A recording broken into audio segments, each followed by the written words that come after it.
সকলোৰে নমস্কাৰ জনাই আৰু এটা সৰু ৰিল লৈ আহিছোঁ। এইযোৰ চাব পাৰে পিয়ৰ ডাইটছত হয়, চিলভাৰ গুণা আৰু য়েলো কালাৰ দি কৰা আছে। এইটো পেষ্টেল গ্ৰীণত হ'ব কাপোৰটো। চাব পাৰে খুব ধুনীয়া হয়, ইউনিক হয় কালাৰটো। এনেকৈ সৰু সৰু খুব ঘন ঘনকৈ মাখি বুটা দিয়া আছে গোটেই কাপোৰ চাদৰখনত। এনেকুৱাকৈ চাব পাৰে খুব ধুনীয়া এখন চাদৰখন এনেকুৱা হ'ব চাদৰখন। আৰু এখন মেখেলাখন যিসকলে ল'ম বুলি ভাবিছে যোগাযোগ কৰিব 7086633312 এইটো নাম্বাৰত। এখন মেখেলাখন হ'ব, মেখেলাখনো একেই হয়, ওপৰলৈকে ফুল আছে, পিয়ৰ ডাইটছৰ হয়। এইটো গ্ৰীণ হয় কালাৰটো।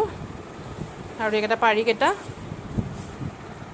পাৰিকেইটা আৰু ব্লাউজটো সেইটো হ'ব, ব্লাউজটো হাতত 3টা থাকিব, পাৰি এইকেইটা হ'ব। চাদৰ পাৰিকেইটা অকণমান ডাঙৰ ডাঙৰকৈ দিয়া আছে। ৰেডি কৰিলে বহুত ধুনীয়া লাগিব। যিসকলে ল'ম বুলি ভাবিছে সোনকালে যোগাযোগ কৰিব। অফলাইন আৰু অনলাইন দুয়োটাই উপলব্ধ হ'ব। মই ফোন নম্বৰটো আকৌ স্ক্ৰীণত দি আছোঁ।